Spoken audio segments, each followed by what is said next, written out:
Shabbat Shalom. I hope everybody had a good week, and praise the Most High that we're all here today, that we made it through this week. We're here on this Feast of Dedication to rededicate ourselves back to the Most High, to become His people again. Also, to learn about the history of the Feast of Dedication. And what you're going to see it's strange how our people have changed, how we went from one extreme to the other. You'll see what real dedication is to our forefathers and what they had to go through in order to follow the laws of the Most High. Sometimes we'll find that following the Most High God is something that's very hard to do. It's not something that's easy. This is a walk that Christ said would be difficult, and it is difficult, because sometimes the world has you face a dilemma as to whether you want to be with the world or you want to be with the Most High God. Which one is more important to you? Well, sometimes, as Christ said, or as Paul said, we have not resisted unto death. It might require that. And we're going to read about our brothers and our sisters back in Israel. And we're going to start off reading about trying to find out exactly where this came from. And we're going to also read from a book that was taken out of the Bible. But when you read it, you're going to see why it was taken out. That the Protestants took it out, which I don't understand why. You can see this is definitely inspired. And if you read, you'll read about a captivity that our people had, that there's only one sentence of it in the Bible. The rest of it is in the Apocrypha, which means it was part of it, because that's where the rest of it. But we know it happened. And we're going to see it's a forefront to what we're dealing with now. Feast of Dedication. Shalom, family. Shalom. Happy Feast of Dedication. This is a day to remember the great sacrifices our forefathers undertook to continue to follow the commandments of Ahia.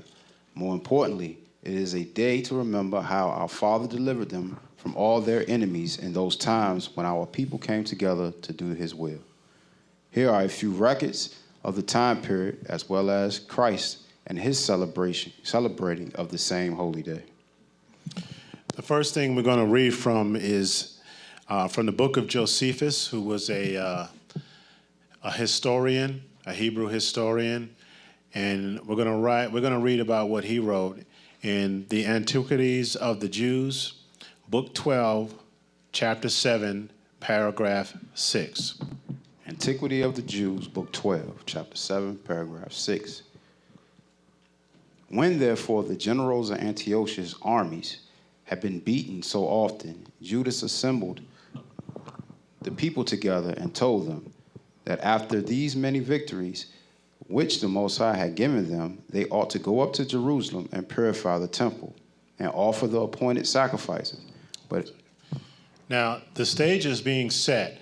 This is when the Grecians decided to invade Israel, particularly Jerusalem.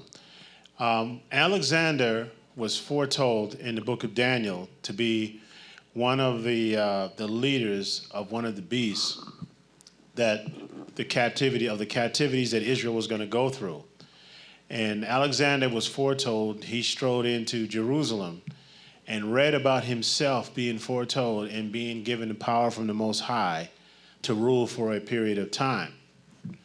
He was so grateful that he didn't defile the temple. He didn't cast down their practices and didn't say anything about it other than to praise them and praise the Most High. And of course, Alexander was very superstitious, so he would worship wherever he went. He would always pay homage to whatever deity was in charge of the cities that he took over. And he walked out and he decided that he wouldn't touch them, and he did not allow any of his men to touch or ransack Jerusalem. Well, that was Alexander.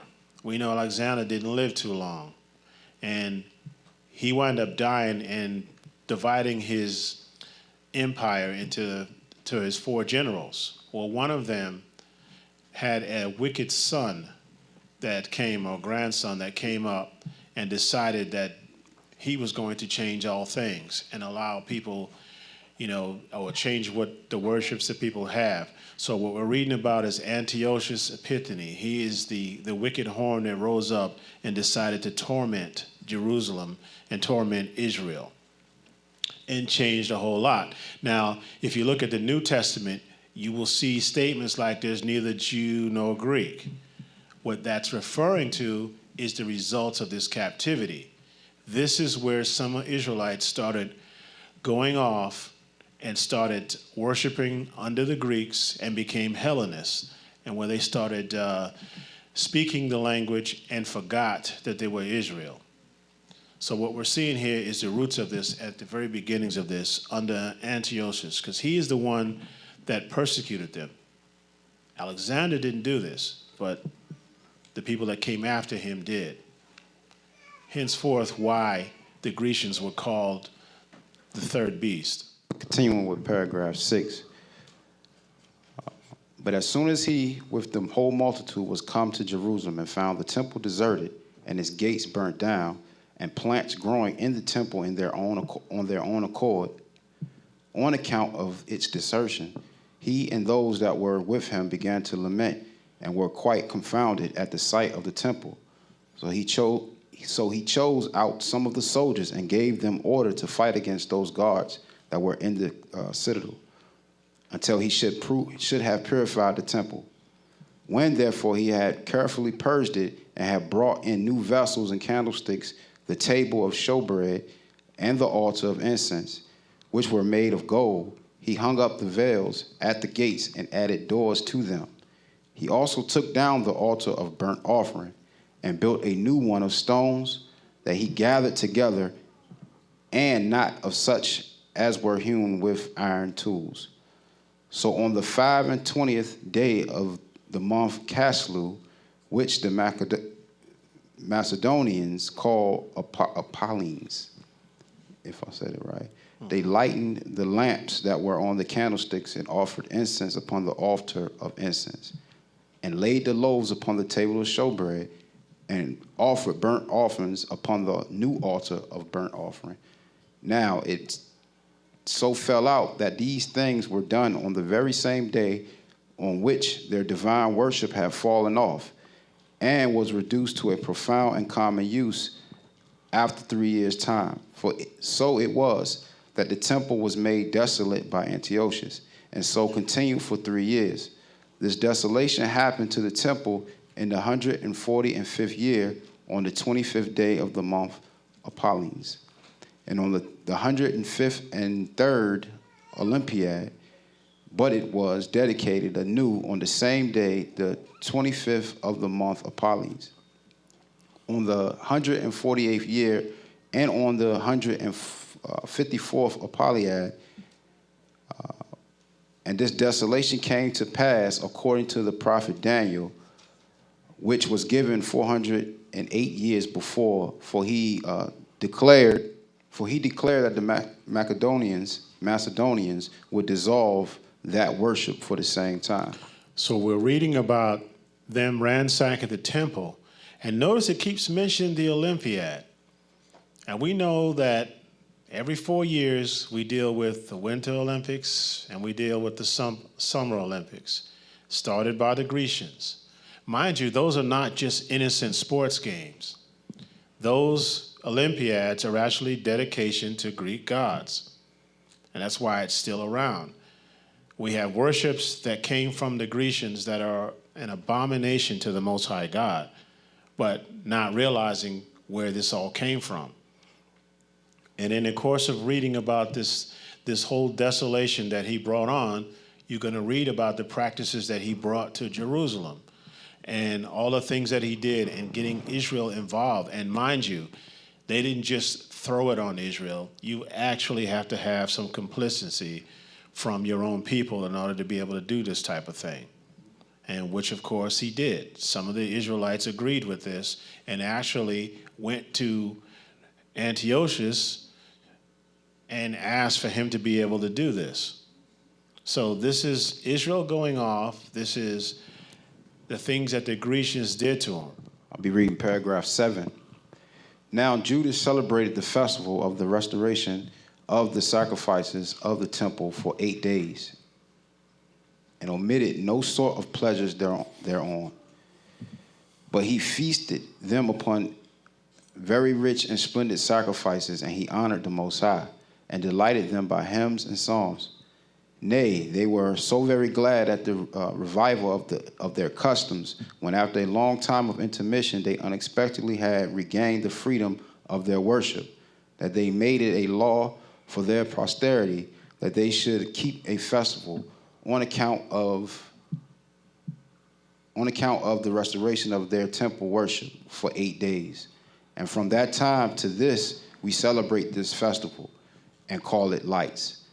I suppose the reason was because the liberty beyond our hopes appeared to us, and that thence was the name given to the festival.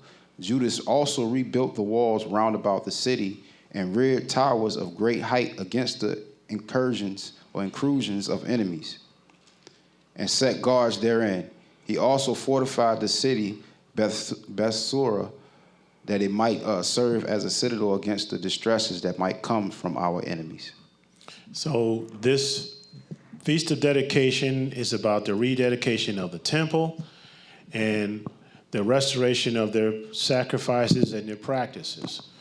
Now, we know that the temple is no longer a building, but the temple is actually us themselves. So therefore, we also use this time to rededicate ourselves back to the Most High God through his Son Christ, so that we can now become acceptable to the Most High God also. So we're going to read about the things that happened and the butt whipping that Antiochus received at the hands of Judas Maccabeus. And when you read about the conditions, you can see all the things that happened and what our people went against. And then I want you to contrast that to our attitude about those same types of things now. So let's go to, in the Apocrypha, 1 Maccabees, chapter 4. And we're going to read verses 1 through 61. Now, bear with us on this reading because this is a history lesson.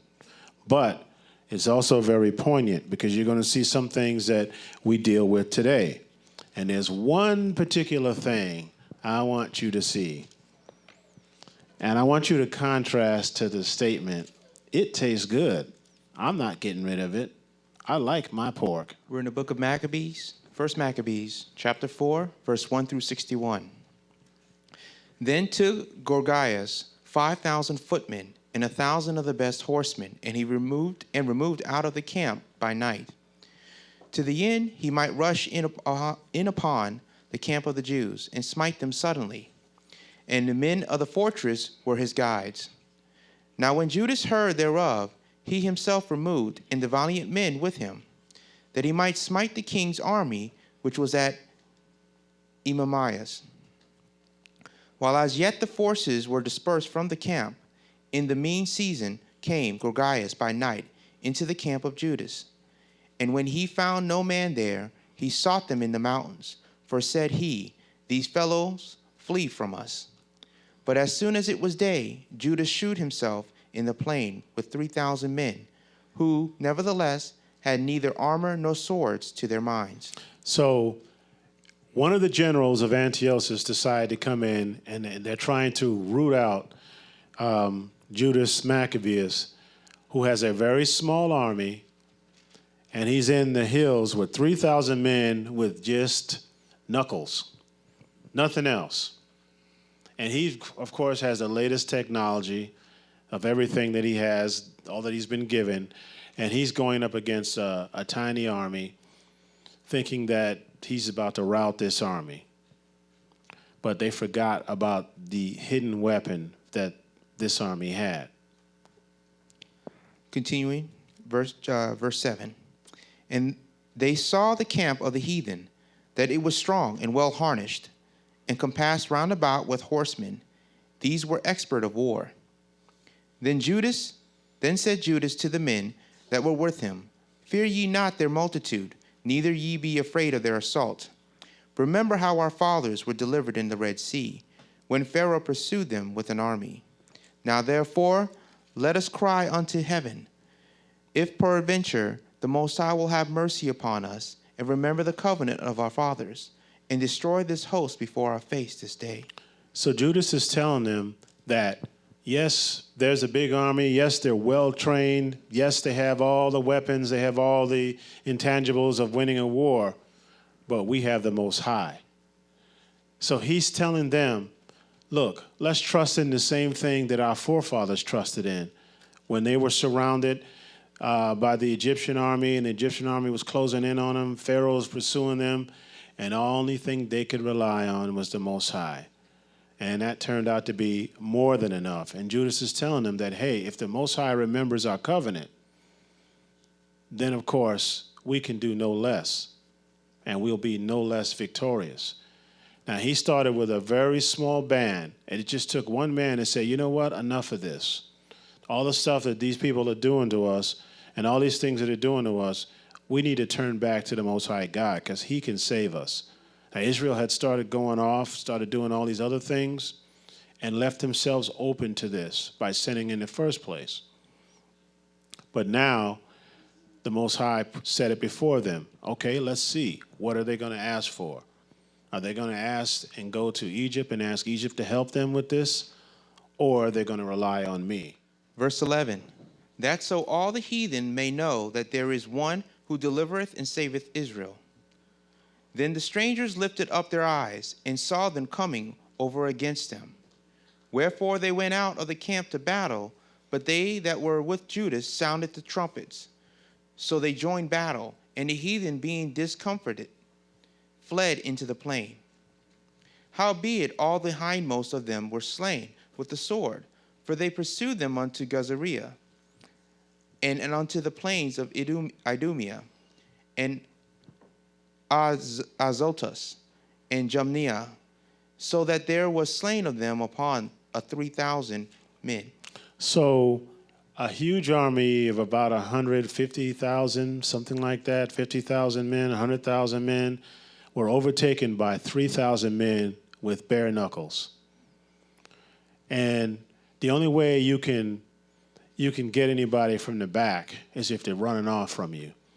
So they got this army to flight. The army started taking off from them, and they ran up to them and stabbed them and killed 3,000 of them, and they only had 3,000 people totally. So they demonstrated right there the power of the Most High, that if we had the same type of faith, we can overcome all our enemies. Now, it doesn't have to necessarily be in a flat-out battle. It could be will be just a spiritual battle. That's the Most High's to fight, not ours. But nonetheless, they were able to see a victory. These people had to have faith in the Most High in order to accomplish this, because you look out there and you're ready to go to war. You got nothing, no weapons, no swords, and you're faced with a tank or 10,000 tanks. And you're standing out there with just your knuckles and harsh words. But you have the Most High behind you. Continue on. Verse 16, this done, Judas returned again with his host from pursuing them, and said to the people, be not greedy of the spoils, inasmuch as there is a battle before us.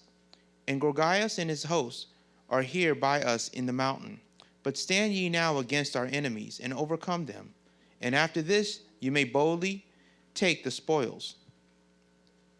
As Judas was yet speaking these words, there appeared a part of them looking out of the mountain, who then they perceived that the Jews had put their host to flight, and were burning the tents. For the smoke that was seen declared what was done. And when therefore they perceived these things, they were so sore afraid, seeing also the host of Judas in the plain ready to fight. They fled everyone into the land of strangers. Then Judas returned to spoil the tents, where they got much gold and silver and blue silk and purple of the sea and great riches. After this they went home and sung a song of thanksgiving and praised the Most High in heaven, because it is good, because his mercy endureth forever. So they just returned from beating up this army that outnumbered them and had all these weapons, and they returned back from beating them up, and the first thing they did was praise the Most High. I think it was painfully evident who it was that led them in the battle, really. Judas was just a vessel, but it was the Most High that was leading them in the battle. And they came out, and they took this army to flight. And then they were burning all their stuff, and they got so much gold and silver, they probably couldn't carry it all, because this army was not ready to face the Most High or his people. Now, I can't imagine what this general had to go say to his superiors. And you know how our history gets skewed is because the losing side tries to embellish the story. You've seen enough times where people are like, man, there was 50 of them, and they had weapons and guns, and man, we don't know what happened. They came up from all sides, and they found out it was just one guy. So they of course lied and tried to embellish the story to something else. So when you read about the history of the Maccabean Wars, you are generally going to hear things that Israel outnumbered them 10-1, but this true history right here is telling you that it was only 3,000 of them. And now we got some that didn't want to fight, now see what's going on because they were afraid because they didn't have any faith, but they look around the mountains and see what's going on and see this big slaughterhouse going on and realizing that the Israelites are stealing everything in their tents and stealing all their stuff. Now, they were so afraid that they just left everything. They didn't bother taking their swords because they could run faster without it. And what you're seeing here is you're seeing what real faith can do. The Most High can deliver you out of any situation, but you got to give him time, and you have to have some faith in him. That's all he requires. And, of course, you've got to follow him. You got to be obedient so he can deliver you. Let's continue on reading about the rest of this story because it gets definitely intense. Verse 25, thus Israel had a great deliverance that day. Now all the strangers that had escaped came and told Lysias what had happened, who, when he heard thereof, was confounded and discouraged, because neither such things as he would were done unto Israel, nor such things as the king commanded him were come to pass. So he had said they were going to go in there, we're going to destroy the temple, we're going to take all this stuff from them, we're going to keep these people down.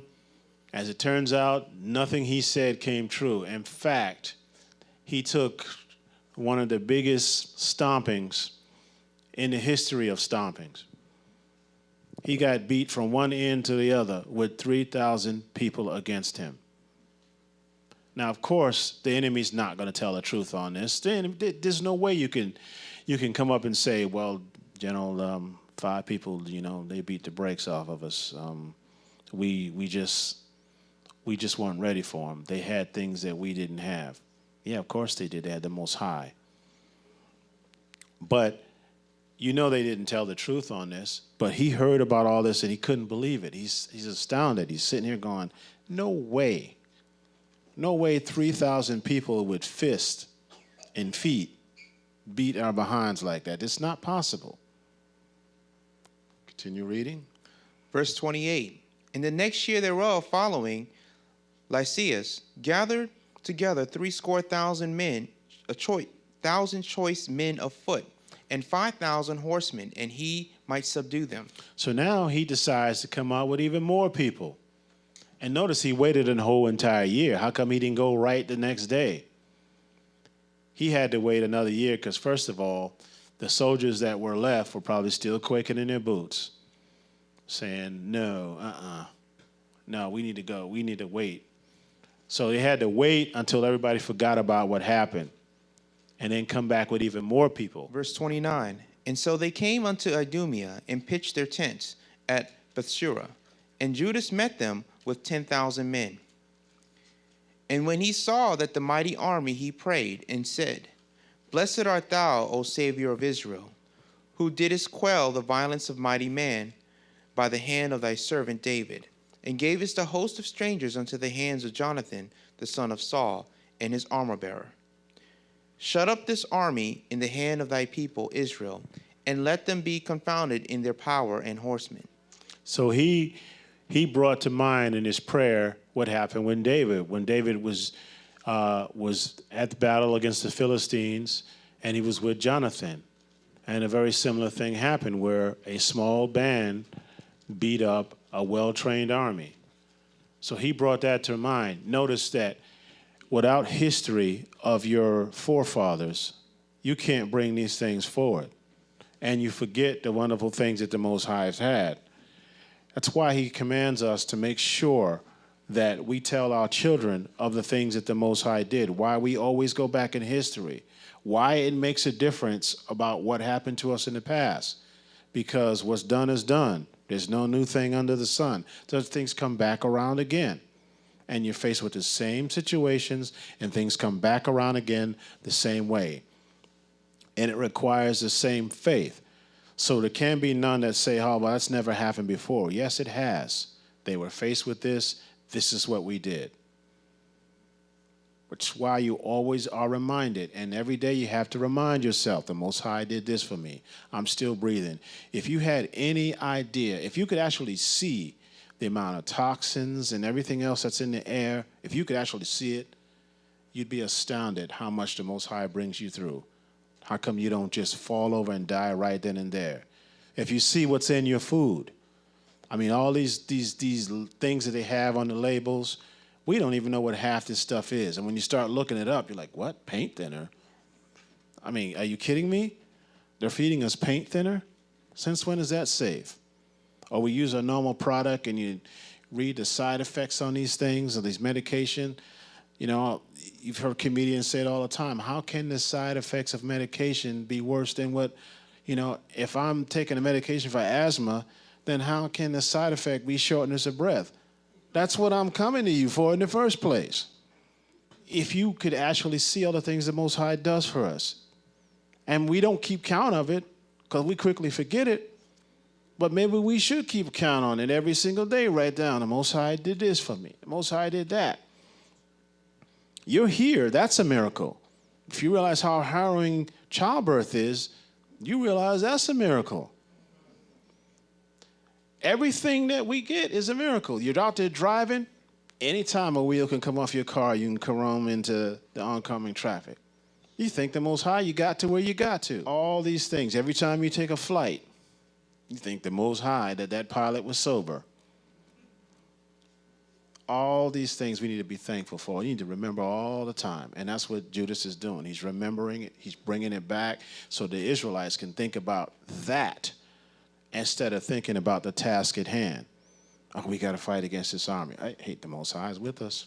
I don't need to worry about it. Continue on. Verse 32. Make them to be of no courage, and cause the boldness of their strength to fall away. And let them quake at their destruction. Cast them down with the sword of them that love thee, and let all those that know thy name praise thee with thanksgiving. So he's telling them to not think about it, but to show them that you're not going to run. I don't know if you've ever been chased by a dog, and then you stomp at the dog, and the dog doesn't run away, doesn't relax. And that fear comes right back up. Now he's about to take my leg off. I stamped and it didn't work. But he's telling you that you show them. A lot of times, dogs, they'll come at you and they'll have the snarl and everything else, and if you don't take off running, they stop and go, hey, what's up with this situation? This guy ain't running. What's going on? And then they think twice about whether they want to bite you or not. Most of them decide to do it anyway, but still, they take notice of it because it stops them in their tracks, and they look like, and they get that one ear up, and then that eye goes up, and they're like, okay, what do we got here? There's something different about this guy. Well, Judas is trying to rally his people the same way. Make it known to them, hey, these people are not just going to look at us and run off. They've got something, some other power. They're drawing from something else that we can't see. Verse 34. So they joined battle, and there were slain of the host of Lysias about 5,000 men. Even before them were they slain. Now when Lysias saw his army put to flight, and the manliness of Judas' soldiers, and how they were ready whether to live or die valiantly, he went into Antiochia and gathered together a company of strangers, having made his army greater than it was. He purposed to come again unto Judea. So he proposed to come back into him again after he just got whipped up and lost even more men than he did the first time, with a greater army. So, of course, there was greater men to slaughter. And they came in there, and he got beat down again. So he decided, I'm going to go to some strangers, people who haven't heard of these people, and let's see what they can do. Add them to my army, and we'll see what we got. So he came back again because he's like, look. There is no way 3,000 men are going to be kicking my behind that much. I'm a great general. I know all the techniques. I've been to the highest school in Greece. There is no way 3,000 men from this backward nation, isn't that what the United States did with Vietnam? No, we're gonna kill these folks. These folks can't nothing for us. We're the big and bad American army. We're gonna be able to do this and that. And when the enemy don't run, you find out, just like Mike Tyson did, when people don't run from you, now you got a battle on your hands. So he's telling them, this guy's deciding he want to come back because he just saw the results of it. So now he wants to come back with an even greater army, now with strangers with different skills. All right? There's no way they're going to win now. Verse 36.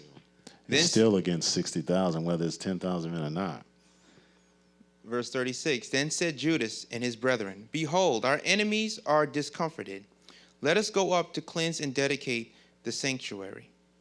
Upon this, all the host assembled themselves together and went up unto Mount Sion. And when they saw the sanctuary desolate, and the altar profaned, and the gates burnt up, and the shrubs growing in the courts as in the forest, or in one of the mountains, yea, and the priest chambers pulled down, they rent their clothes and made great lamentations, and cast ashes upon their heads, and fell down flat to the ground upon their faces, and blew an alarm with the trumpet, and cried toward heaven. Then Judas appointed certain men to fight against those that were in the fortress, until he had cleansed the sanctuary. So he chose priests of blameless conversation, such as had pleasure in the law, who cleansed the sanctuary and bare out the defiled stones unto an unclean place. And when as they consulted what to do with the altar of burnt offerings, which was profaned, they thought it best to pull it down, lest it should be a reproach to them, because the heathen had defiled it. Wherefore they pulled it down, and laid up the stones in the mountains of the temple in a convenient place, until there should come a prophet to shew what should be done with them. Then they took whole stones according to the law, and built a new altar according to the former.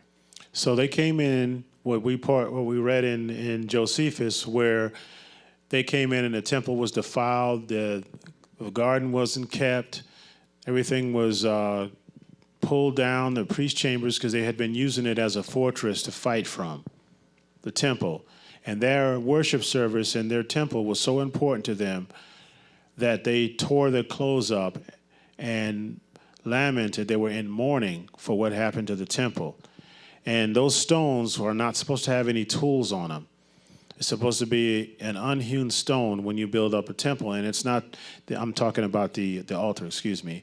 And the altar is not supposed to have any steps to them, so that you don't go up the steps and then people can look up under your clothes. So they had it on a level ground. They don't want it as a pedestal for people to worship in. So it's on a level. And the heathen, which is those Gentiles, the Greeks, came in and tore it up and offered all type of profane meat on those altars. So they had to re-clean everything, and they had to. And rather than just use it or take a chance that it wasn't, they just started all over again, tore the whole thing down and took the stones out. But they had no direction on what to do with them. So what they did is they did according to the law, which is when you take those parts that are unclean out. You put it, set it aside away from the sanctified areas, which is what they Verse did. 48. And made up the sanctuary and the things that were within the temple and hollowed the courts. They made also new holy vessels, and unto the temple they brought the candlesticks, and the altar of burnt offerings, and of incense, and of the table. And upon the altar they burnt incense, and the lamps that were upon the candlestick they lighted, and that they might give light in the temple. Furthermore, they set the loaves upon the table, and spread out the vials, and finished all the works which they had begun to make. Now on the 25th day of the 9th month, which is called the month Casalu, in the 148th year, there rose betimes in the morning, and offered sacrifice according to the law upon the new altar of burnt offerings which they had made. Look, at what time and what day the heathen had profaned it, even in that was it dedicated with songs, and in citherns, and harps, and cymbals. Then all the people fell upon their faces, worshiping and praising the Most High of heaven, who had given them good success. So the first thing they did was get that temple in order, straighten it up, light the candles. So now it's a symbol for the Israelites who were observing this whole thing. Maybe those that were on the fence, maybe those that hadn't seen what or couldn't fight. Now, when they see that temple being restored back to its former glory and they see the sacrifices being offered again, now they realize that their sins can be forgiven again. The Most High has turned back to them and didn't just forget them. They're seeing that this is all over again. So it's like an inspiration. So what that does is that further draws in more individuals that can help cleanse out the temple. That draws in more people that'll join their army and will fight for the Most High. Because now their eyes, because Israel always seeks a sign, and Israel sees that, hey, look, the Most High helped us. This army that was great before us, we beat this army. Verse 56. And so they kept the dedication of the altar 8 days, and offered burnt offerings with gladness, and sanctified and sacrificed the sacrifice of deliverance and praise. They decked also the forefront of the temple with crowns of gold and with shields. In the gates and the chambers they renewed, and hanged doors upon them. Thus was there very great gladness upon the people, for that the reproach of the heathen was put away. Moreover, Judas and his brethren, with the whole congregation of Israel, ordained that the days of the dedication of the altar should be kept in their seasons from year to year, by the space of 8 days, from 25th day of the month of Casalu, with mirth and gladness. In that time also they built up the Mount Sion with high walls and strong towers round about, lest the Gentiles should come and tread it down, as they had done before.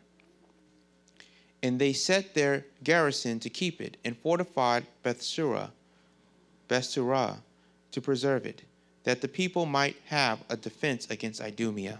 So if you want to read about the way they set these temples up, you can read in Exodus and Leviticus.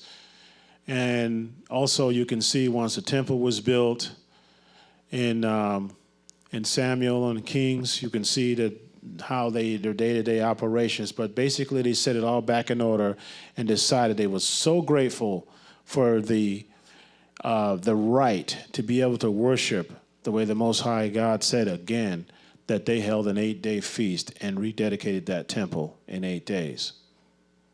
And you don't see very many times when they did that. It was one time under Josiah where they feasted like this. But for the most part, this is one of those rare occasions. And they were not comfortable being under the grease because they knew it was incorrect. They knew it wasn't the way the Most High wanted for them. So they received the Most High's blessing because their heart was turned toward him to return back to him. They had to rededicate themselves. Now, mind you, this whole time they were unclean themselves.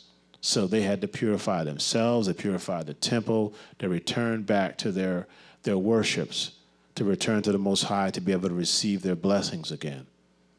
which is what we're trying to do. We're trying to return back and receive our blessings from the Most High as a nation, to return back so that we can help straighten out this entire world.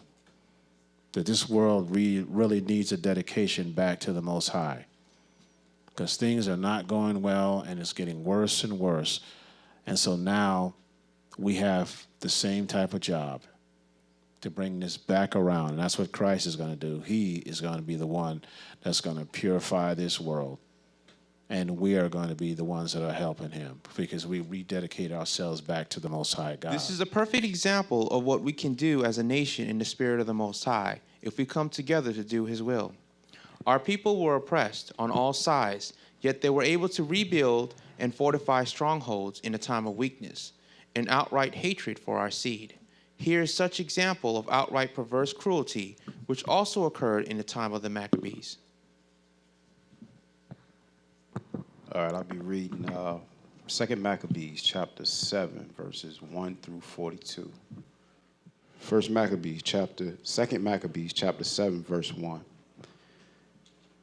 It came to pass also that 7 brethren with their mother were taken and compelled by the king against the law to taste swine's flesh, and were tormented with scourges and whips. But one of them that spake first said thus, What wouldest thou ask or learn of us? We are ready to die, rather than to transgress the laws of our fathers. Then the king, being in a rage, commanded pans and cauldrons to be made hot, which forthwith being heated, he commanded to cut out the tongue of him that spake first, and to cut off the utmost parts of his body, the rest of his brethren and his mother looking on. Verse 5. Now when he was thus maimed in all his members, he commanded him, being yet alive, to be brought to the fire, and to be fried in a pan. Right. And as the vapor of the pan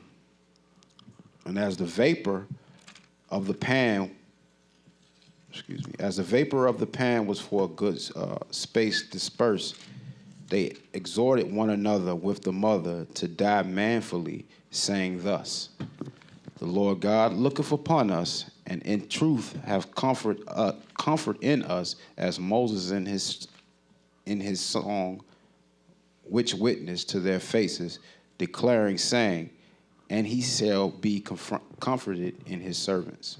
So we're reading about Antiochus and his intense cruelty and the things that he did to the Israelites, and wanted them to sacrifice unclean meat and to eat unclean meat. And he says, taste swine's flesh. Now go to our community. And what happens when they hear that we should not eat pork? What response do we usually get? We certainly don't get this kind of response saying, I'll go to my grave before I eat pork. No, what we get is pork tastes good. I love my pork. I eat it because it tastes good. But you look at this, that statement is a complete disrespect to this type of a sacrifice that one made in order to stay into the word of the Most High. Do we have that type of dedication today? Will we have that type of dedication? Because there will come a time where your faith will be put on the line. And you're going to have to decide whether or not you have this type of faith. And the confidence which comes with that faith in the Most High, that he will deliver you from all things. Now, this is a lot to be fried in a pan. I'd say that's over the top when it comes to standing up for your faith. But who knows what we're going to have to face in that day of calamity. Because mind you, this is not above Satan to do to someone. This is right up his alley. We saw what he did to Job, and now we're seeing what he's doing here and what he's inspiring these people to do because they won't eat swine's flesh. Won't eat swine's flesh.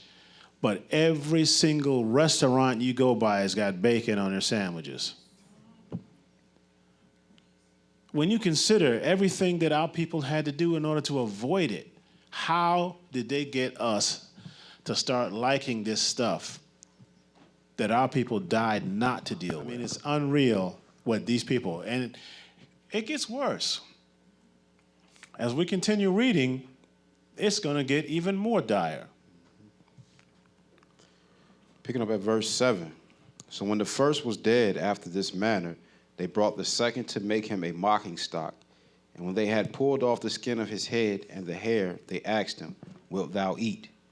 Before thou be punished throughout every member of thy body. Now, you done pulled the guy's head off, his whole scalp off, and you asking him if he's going to eat. Really? I doubt if he has taste buds at this point, and you're going to ask him to eat. That was a stupid question in itself. What's he supposed to say? Yeah, it tastes good. He's got his flesh sitting right beside him. His head and his hair and his hairstyle all sitting beside him.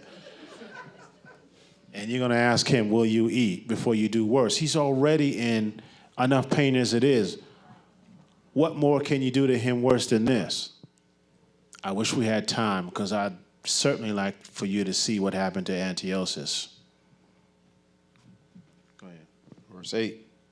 But he answered in his own language and said, No. Wherefore he also received the next torment in order, as the former did. Verse 9. And when he was at the last gaps, he said, Thou, like a fury, takest us out of this present life, but the King of the world shall raise us up, who have died for his laws, unto everlasting life. After him was the third made a mocking stock. And when he was required, he put out his tongue, and that right soon holding forth his hands manfully. Verse 11.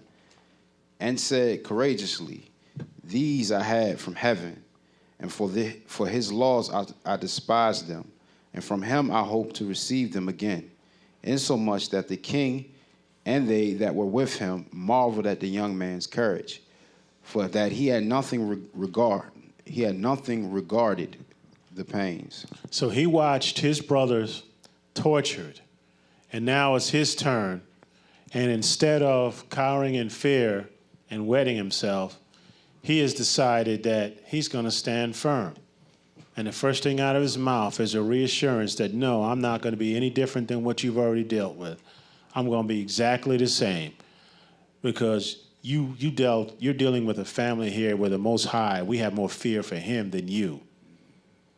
So the Most High is going to be our refuge. And we know that if we die with him, we shall rise with him. Verse 13. Now when this man was dead also, they tormented and mangled the fourth in the like manner. 14. So when he was ready to die, he said thus, It is good, being put to death by men, to look for hope from the Most High, to be raised up again by him. As for thee, thou shalt have no resurrection of life. So he gets mangled. To life. He gets mangled and torn apart in the same manner. And instead, he said, this is a great thing. Thank you, may I have another? And they tortured him. He told them, and his last spiteful words would tell him, I know where I'm going, but I also know where you're going too. No nothing, no doubt in his mind whatsoever. Because he didn't allow doubt too. He's just been through a flame. He's been tortured. He's been torn apart. You can't read about this in anywhere else but here in Maccabees, someone being tortured that way. Now, it's no wonder this was taken out of the Bible.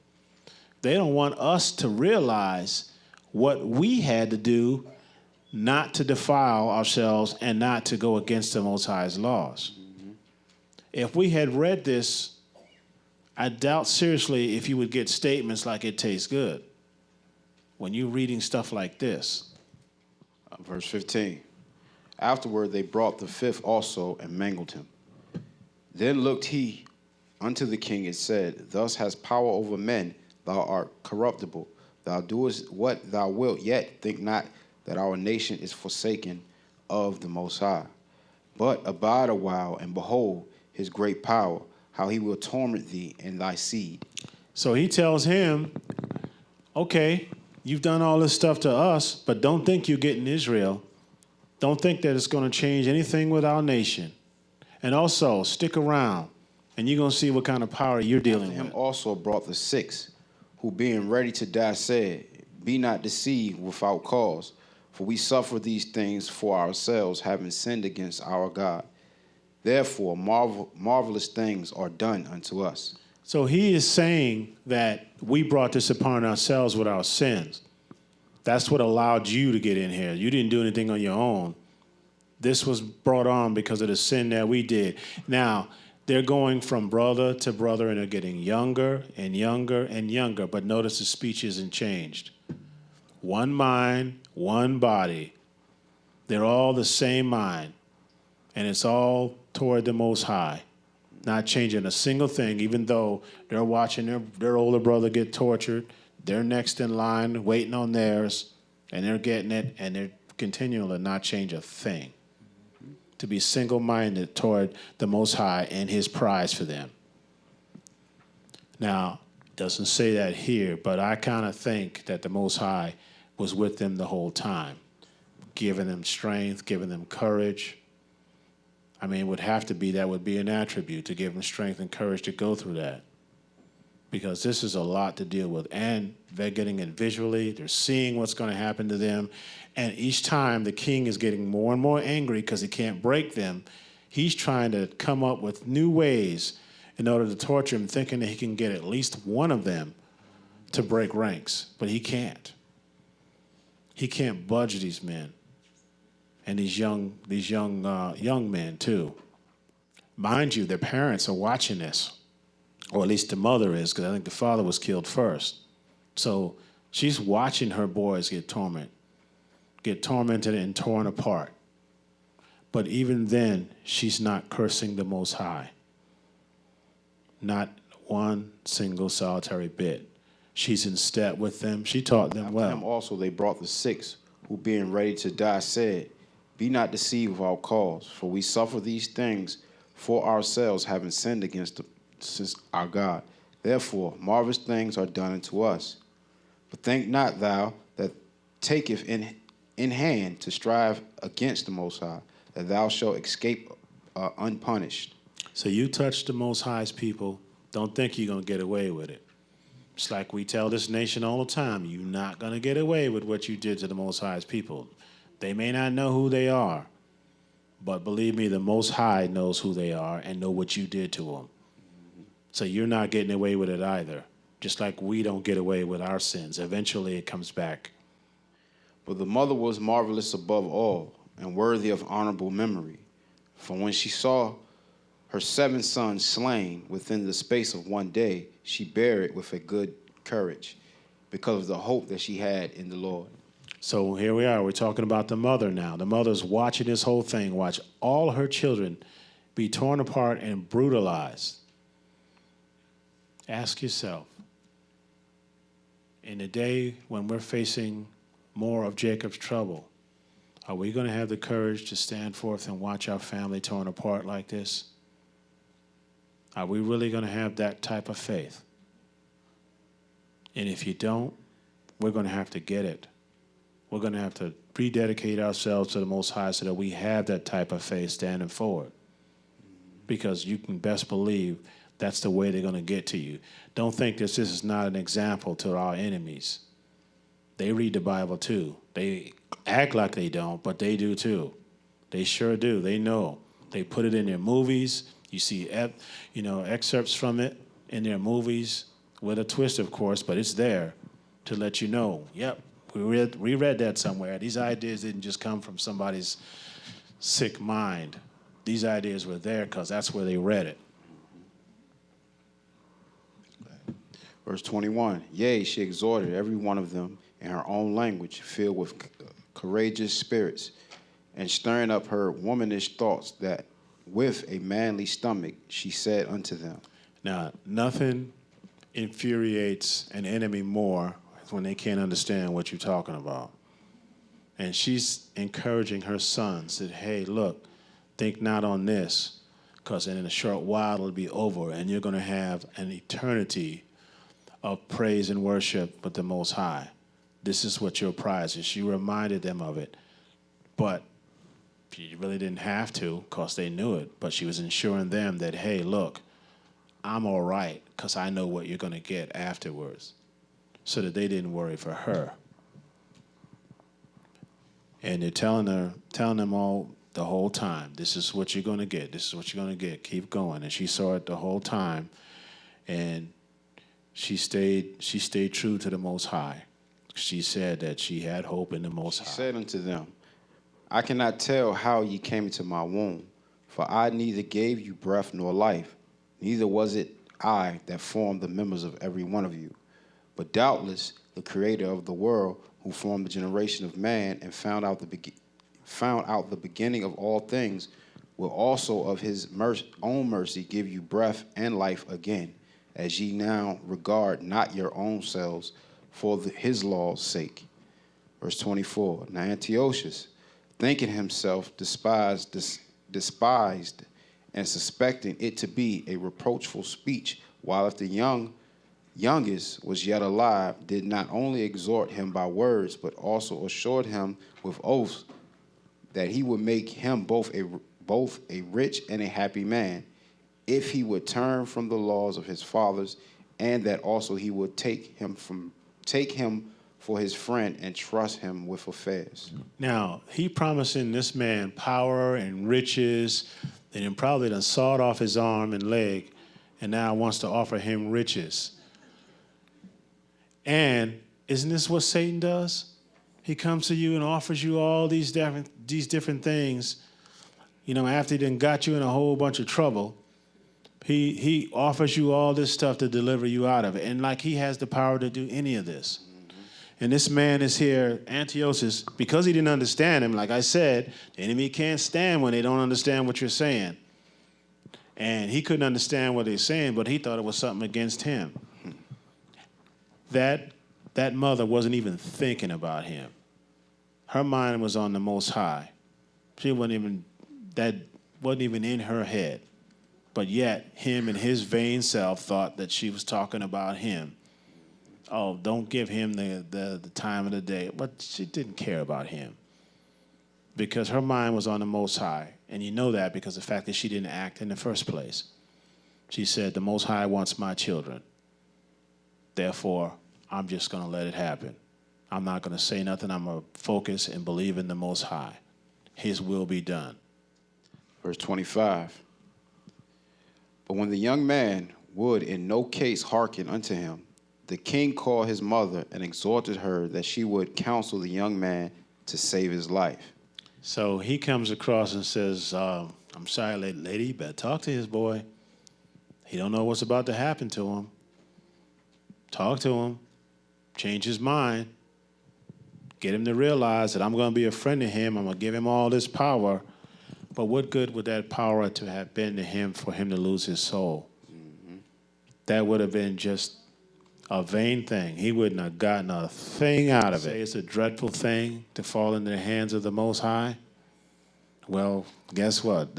It would have been much worse for him had he turned against his nation, because now he had a light on him. He is an inspiration for generations to come. And for him to turn from that would have been, but there was no fear of that. His mother, she knew also this was their time to shine. This is their time to prove their faith. This is their time to inspire generations from it. And he said that this would be a memorial for her, and that's exactly what it was. Because we remember this every Feast of Dedication, we talk about this family. Usually the first thing that comes into mind was this family being tortured. Not to defile themselves, not to go against the Most High God. It didn't matter, you know, I've heard rationalizations, well, what do you want me to do? I was going to die. Well, you saw what the Most High would rather than you defile yourself.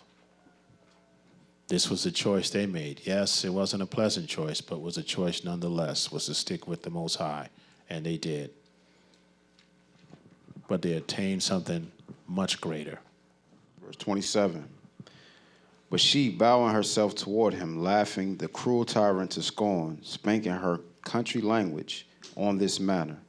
O my son, have pity upon me, that bare thee 9 months in my womb, and gave thee suck 3 years, and nourished thee, and brought thee up into this age, and endured the troubles of education. I beseech thee, my son, look upon the heaven and the earth, and all that is therein, and consider that the Most High made them of things that were not. And so was mankind made likewise. So she exhorted her son to not think about your torture, but think about who made all this stuff that you see before you, and realize there is somebody greater than this man that's doing what he can only be given the power to do in a short amount of time, and realize that there's something greater and far better for you coming.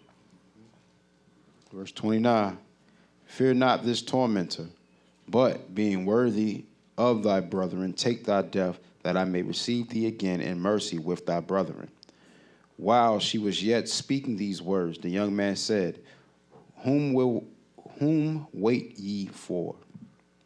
I will not obey the king's commandment, but I will obey the commandment of the law that was given unto our fathers by Moses.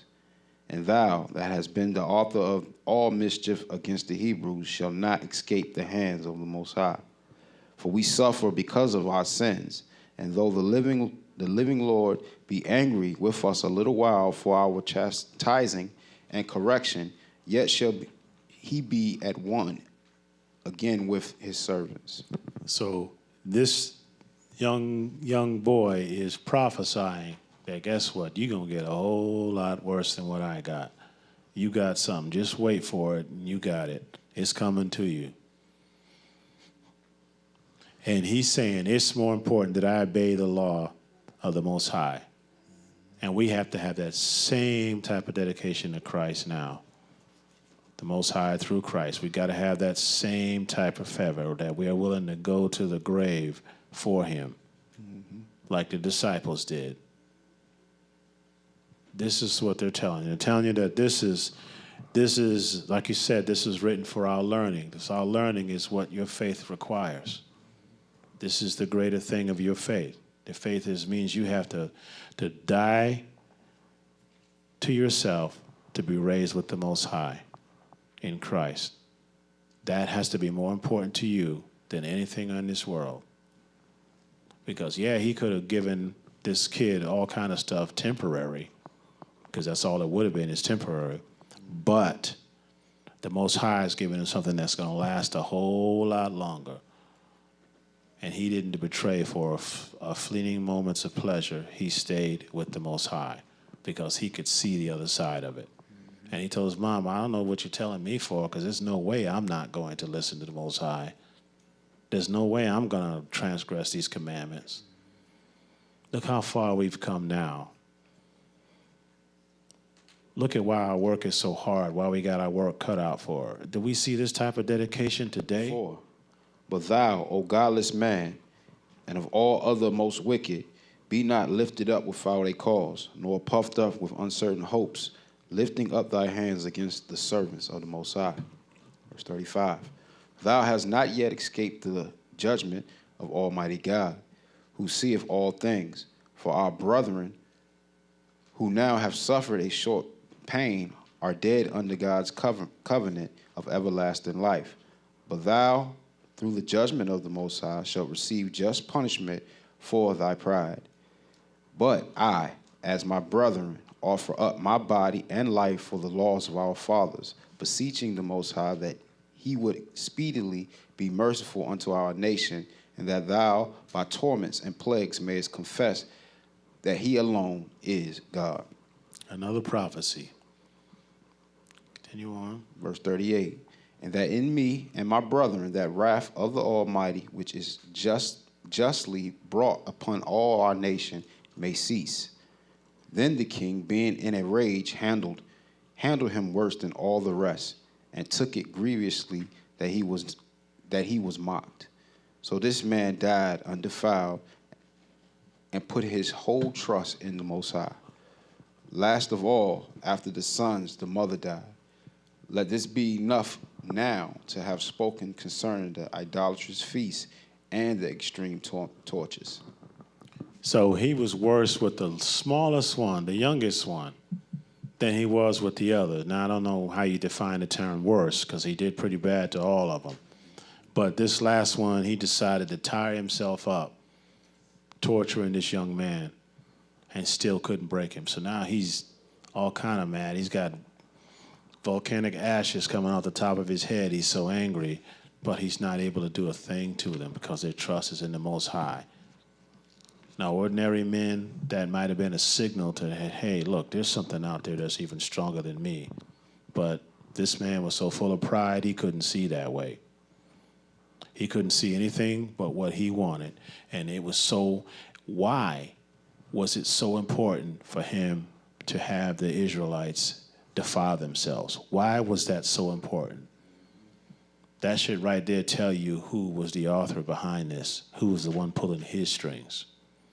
He wanted to see these people, the Most High's people, defile themselves so that their God would leave them and forsake them so that he can destroy them. Bravery in the midst of torture and death, all to uphold the commandments of the Most High. Yet today you can't separate our people from a pork chop at gunpoint. We have some big shoes to fill. That's why it's important to remember these holy days and the events surrounding them so we can break the programming given by Satan.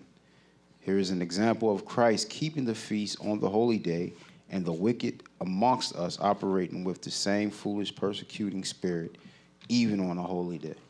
So we're going to read about Christ also keeping the feast, because Christ is constantly being blasphemed that he didn't do the laws and he did away with them. And now we're going to see an example of Christ keeping the same feast. Because obviously if he's going to die for the sins, he's obviously going to follow the same law that you are. And if the laws are done away with, then what are you being judged on? You can't go by someone's interpretation of what a good person is, because you're going to be all over the place with that one. You know how it is with your children. Hey, go get a small piece of cake. They come back with a big slab. And you're like, okay, I said get a small piece. That is small. Yeah, according to their interpretation, that's a small piece. Even though you look and seen half the cake gone. And they're sick as you know what, because they done ate a whole big old slab of cake. But it amounts to the same thing. There has to be a standard. The Most High is the standard. Those laws are the standard. You don't know sin except for there be the law. Well, you got to be judged on something. If you're going to be judged, you're judged on the law. You're not arbitrarily going, hey, you're a good person, you stink. You're a good person, I hate you. You're a good person. No. It's the law. And Christ followed the same law. Let's go to John chapter 10, verses 22 to 42. St. John's chapter 10, verse 22 to 42. Now we're going to see in the New Testament how Christ followed this same type of feast day and commitment, how he followed it. Because keep in mind, how we follow the holy days is through the testimony of Christ. So we're not out there slitting animals' throats anymore. We're still doing it through the way Christ did. We're in St. John chapter 10, verse 22 to 42. Verse 22. And it was at Jerusalem, the feast of dedication, and it was winter. Let's read that again. It was what? And it was at Jerusalem, the feast of dedication, and it was winter. The feast of dedication. See, now here's another example of Christ following the law. Here's that same feast days. It didn't say he was at Jerusalem and it was Thanksgiving or it was Christmas. It said feast of dedication. The same holy day that we are now giving reverence to. The exact same thing. So 1,000 and some odd years ago, Christ was doing the same thing. Feast of dedication. Not Christmas, not New Year's, not Halloween, not Lent, not whatever other day they come up with, St. Patrick's Day. This is the Feast of Dedication.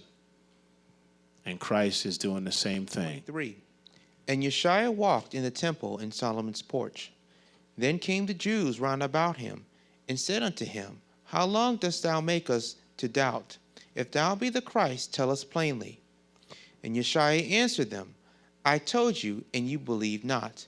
The works that I do in my Father's name, they bear witness of me. But ye believe not, because ye are not of my sheep, as I said unto you. My sheep hear my voice, and I know them, and they follow me. And I give unto them eternal life, and they shall never perish, neither shall any man pluck them out of my hand. My Father, which gave them me, is greater than all, and no man is able to pluck them out of my Father's hand.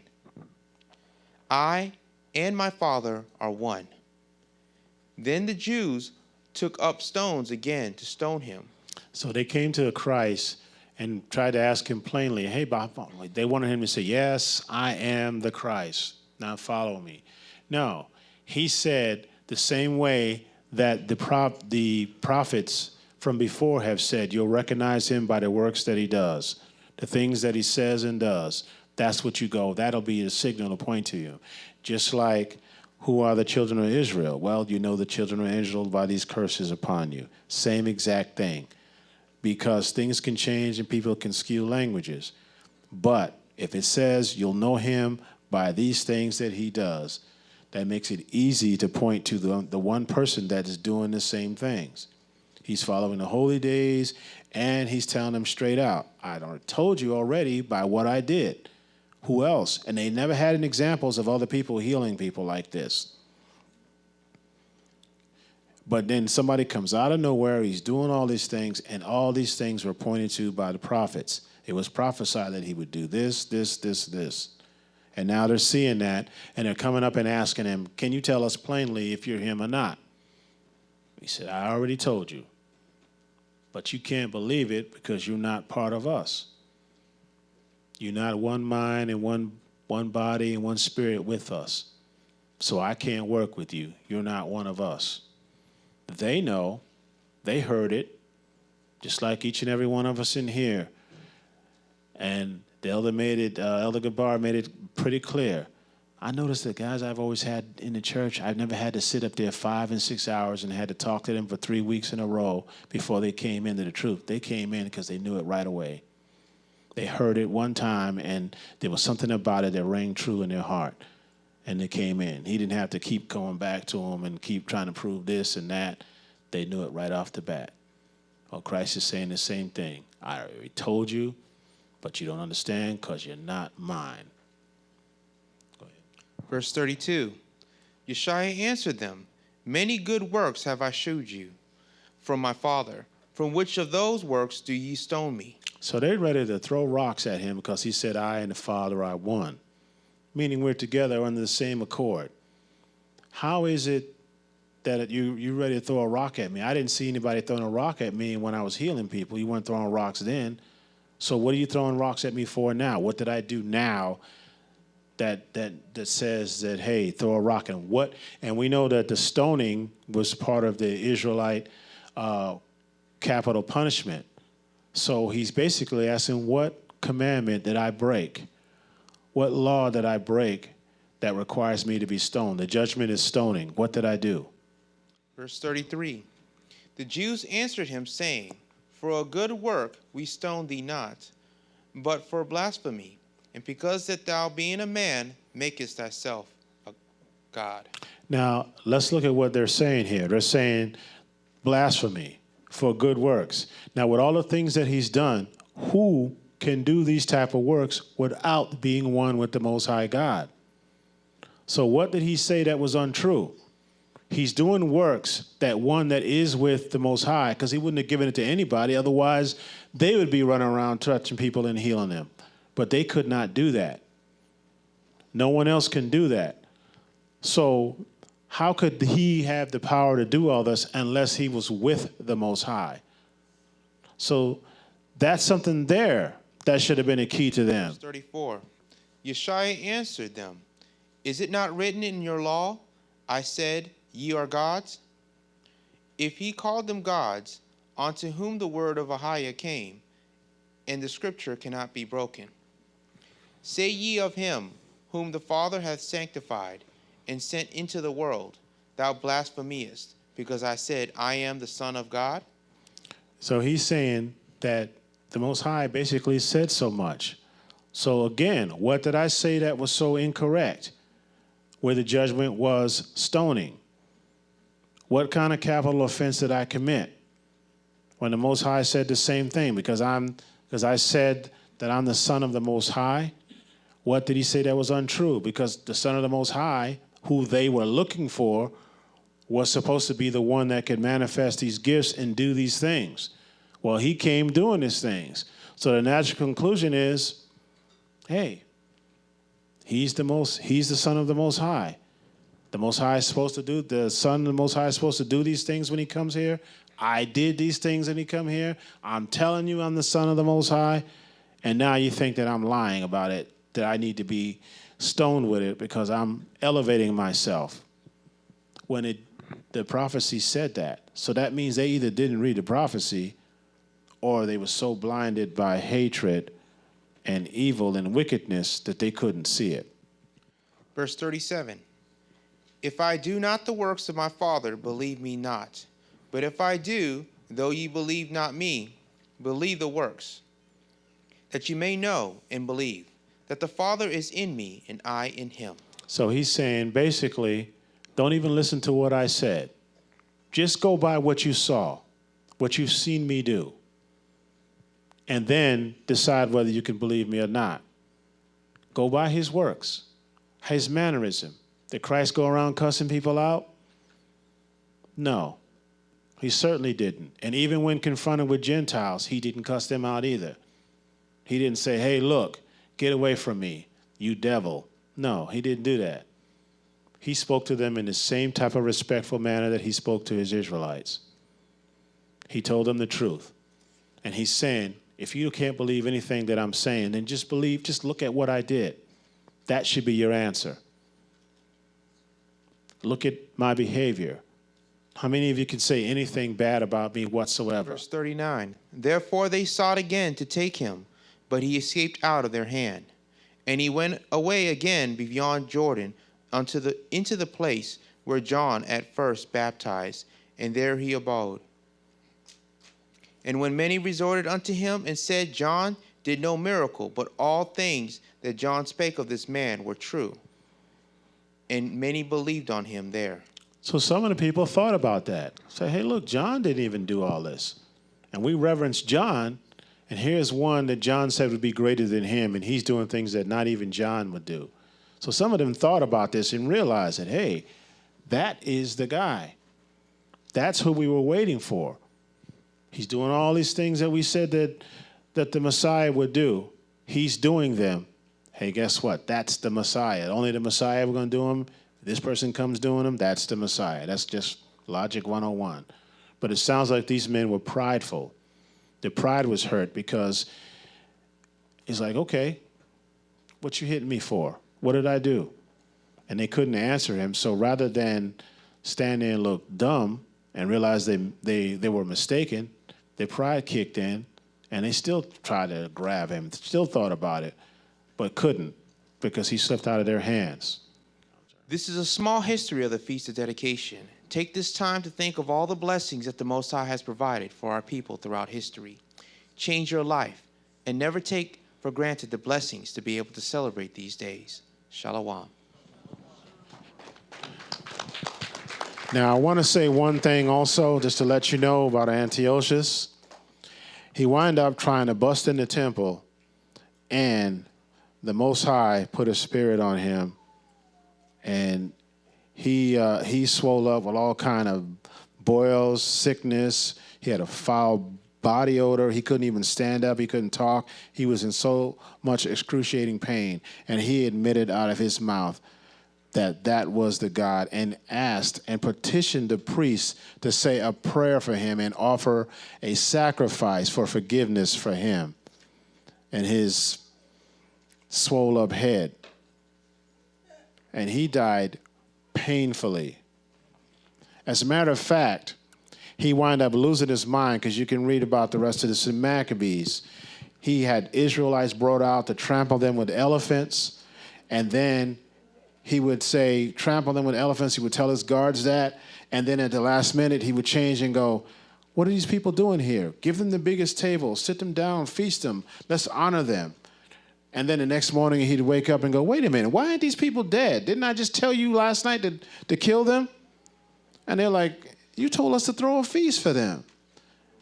And then he would kill off a few guards and come back again. Look, you listen to me. You go out there and kill these people and pull them apart with elephants. And then a few minutes later, hey, why are these people standing around like that scared? Bring them back in and give them the nicest rooms and give them a nice feast and treat them like honored guests. And then wake up again the next morning. What is going on? I told you to kill them. They're supposed to be dead already. Why are they still here? So the Most High took his mind, he took his body, and he died a miserable old man.